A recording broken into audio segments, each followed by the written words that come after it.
Happy belated new year to all you guys out there, and why not kick off the new year with a new tech bag? Now typically I don't change up my bags unless there's something wrong with my current one, and in this case there wasn't, besides the normal wear and tear and a few marks here and there.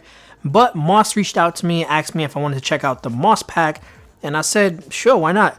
Now they're not sponsoring this video or anything, they literally just sent it out and asked me to check it out. So this bag right here is made out of an anti-tear nylon material. The material feels very confident to the touch, and it's also water resistant, meaning that this bag won't cut very easily and you should be okay walking in some light rain. Now this is the granite color, and I'll be honest, I'm not really feeling that orange accent. A nice blue would have been better for my taste, but it is also available in black onyx and slate, which is a much darker gray. So you have this diamond pattern soft backing on the back. You know, it kisses your back nicely, you know.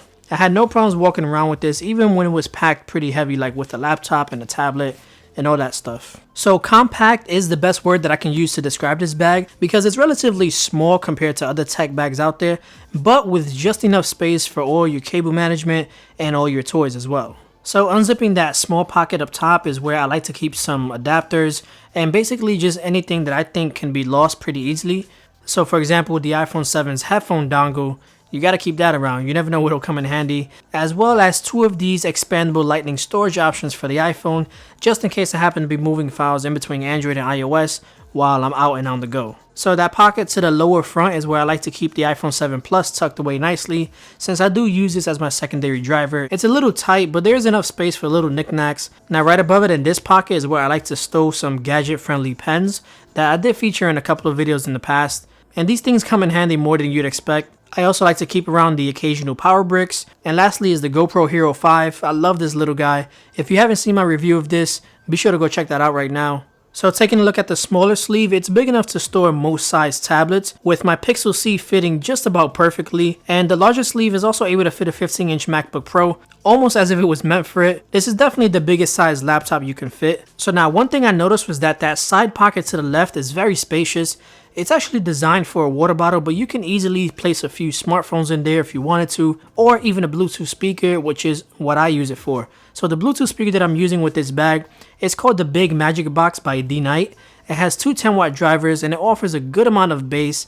You can get up to 12 hours of playback time, and it's enjoyable in just about any environment, and it makes it ideal for handling phone calls thanks to its built-in microphone. It pretty much blends well in any situation, and I'll go ahead and drop a link down below. Unzipping the pocket to the very opposite side of the bag is where this bag takes on a different meaning to a power backpack.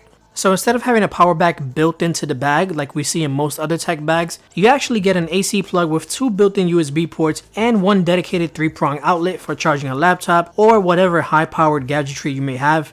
So what I thought was cool was that the adapter attaches magnetically to the bottom of the bag. This way it's out of sight and it's not shifting or anything when you're out and about. So since the plug itself is pretty limited with only 2 USB ports, you might want to go ahead and daisy chain a power bank or 2 just like I did. So I have a micro USB cable plugged into the AC block, and I went ahead and fished it through one of the convenient cable management sleeves found in the bag and just shoved it into the hole so it gives birth to the other side in the very next pocket. And then that directly plugs into a 30,000 mAh power bank by AUKEY.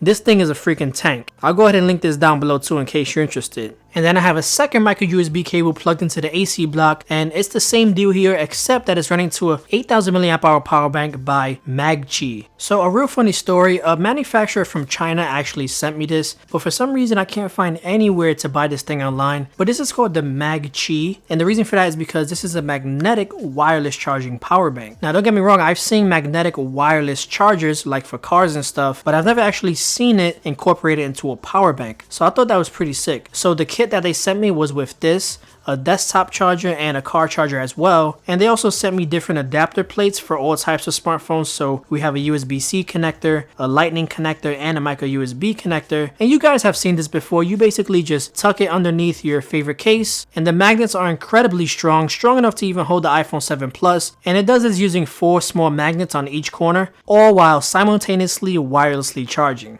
That's pretty hot.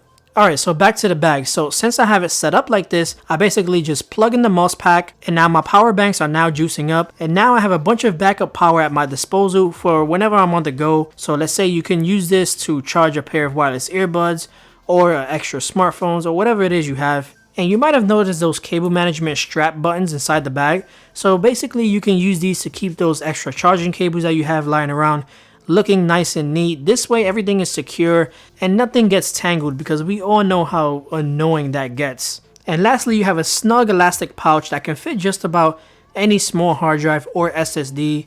I mean, whatever fits in there isn't going anywhere. So what I found that one of the main benefits of owning a tech bag with a compact design like the MOS Pack is that number one, when time is money, everything is easily reachable and accessible.